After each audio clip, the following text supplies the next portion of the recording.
faqat sen uchun.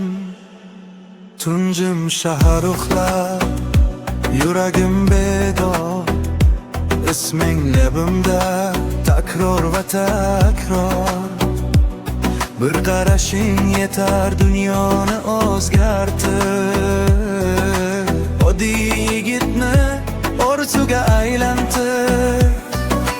Soxta gaplar yo'q, hammasi rost. Sevgi o'yin emas, bu jiddiy post.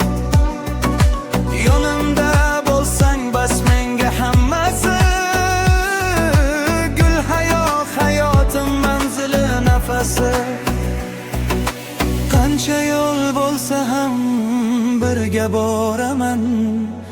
Sening uchun hammasidan voz kechaman. Gul hayot, gul hayot, yuragim ovozi.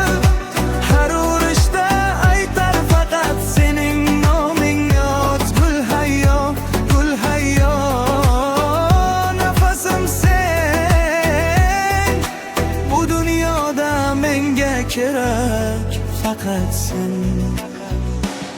Hayot tez, lekin sen bilan sekin. Vaqt ham to'xtar, yonimda bo'lsang birin. Ko'zim ko'rmaydi yolg'on o'yinlarni, men tanladim senga boradigan yo'llarni. Gul hayot, gul hayot, yuragim ovozi.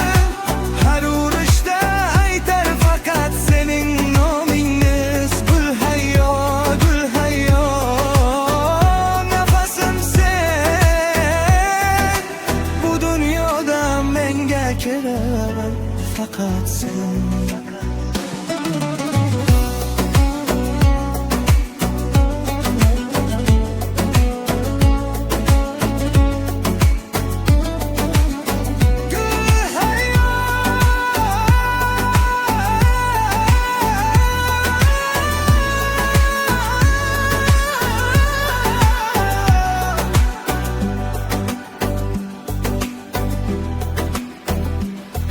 İsmin bilan tugaydi her bir du.